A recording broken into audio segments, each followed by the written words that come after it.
Assalamualaikum, salam Malaysia Madani. Saya Siti Nurdiati Zaidi dalam Dunia 10 Pagi. Tindakan menahan Presiden Venezuela Nicolas Maduro bersama isterinya oleh Operasi Ketenteraan Amerika Syarikat di Caracas disifatkan sebagai sesuatu yang luar biasa. Itu tegas Perdana Menteri Datuk Seri Anwar Ibrahim. Datuk Seri Anwar berkata tindakan itu melanggar undang-undang antarabangsa dan turut menegaskan Maduro dan isterinya perlu dibebaskan segera.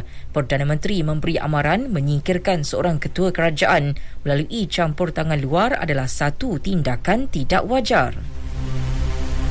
Sementara itu, Wisma Putra turut menyatakan pendirian Malaysia yang secara prinsipnya menolak sebarang bentuk campur tangan asing, ancaman atau penggunaan kekerasan dalam urusan dalaman sesebuah negara, selaras dengan piagam Pertubuhan Bangsa Bersatu dan Undang-Undang Antarabangsa. Sehubungan itu, semua pihak yang terlibat digesa mengamalkan sikap menahan diri sepenuhnya dan mengutamakan usaha diplomasi bagi meredakan ketegangan semasa. Malaysia sentiasa menghormati undang-undang antarabangsa dan kedaulatan sebagai asas utama hubungan baik antara negara. Wisma Putra turut memberi jaminan keselamatan dan kebajikan rakyat Malaysia di Venezuela. Lokasi keberadaan mereka juga telah dikenal pasti. Ratusan ahli dan penyokong parti politik berhaluan kiri di India mengadakan tunjuk perasaan di New Delhi dan beberapa bandar lain sebagai tanda solidariti terhadap Venezuela serta mengecam serangan Amerika ke atas Caracas. Ahli Parlimen Parti Kongres Manish Tawari menyifatkan serangan itu membimbangkan. Tindakan Amerika itu dianggap sebagai campur tangan paling kontroversi Washington di Amerika Latin sejak pencerobohan ke atas Panama kira-kira 37 tahun lalu.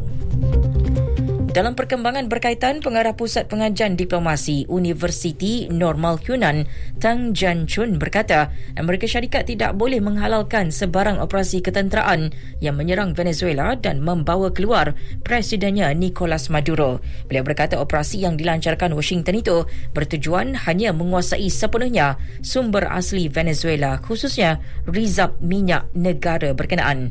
Menurut Tang, situasi yang berlaku di Venezuela bukan kes terpencil, sebaliknya mencerminkan pola tindakan berulang Washington dalam campur tangan ketenteraan dan politik di negara-negara Amerika Latin dan Caribbean sebelum ini.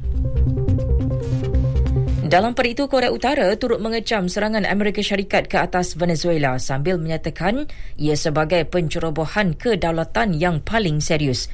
Menurut agensi berita rasmi Korea Utara KCNA, jurucakap Kementerian Luar Korea Utara menyifatkan insiden itu sebagai bukti jelas mengesahkan sikap jahat dan ganas Amerika.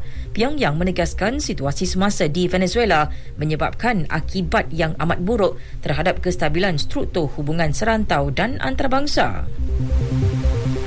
Sebahagian besar pasukan keselamatan bekas Presiden Venezuela Nicolas Maduro dilaporkan terbunuh dalam serangan Amerika yang membawa kepada penahanan beliau.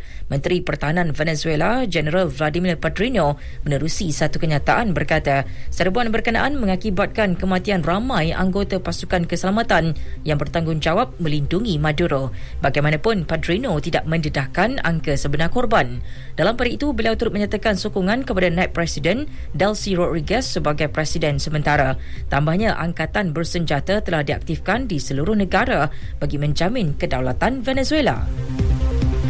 Dua individu terbunuh dalam satu serangan Zionis di selatan Lubnan semalam. Kementerian Kesihatan Lubnan memaklumkan dua mangsa maut dalam serangan Israel yang menyasarkan sebuah kenderaan berhampiran bandar Jemaijmeh, kira-kira 10 km dari sempadan Israel. Manakala Israel dalam satu kenyataan berkata serangan itu dilancarkan kononnya sebagai tindak balas terhadap pelanggaran berterusan perjanjian gencatan senjata oleh Hizbullah. Berdasarkan laporan Kementerian Kesihatan Lubnan, sekurang-kurangnya 350 orang terbunuh akibat serangan Israel di Lubnan sejak gencatan senjata dilaksanakan.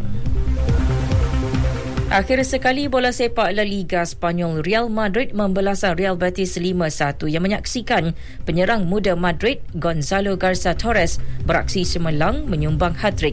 Ketika ini Real Madrid berada di tangga kedua Liga, 4 mata di belakang pendahulu Barcelona. Sekian berita yang disunting oleh Syahuzaili Salihuddin dari Pusat Berita RTM. Assalamualaikum. Salam Malaysia Madani.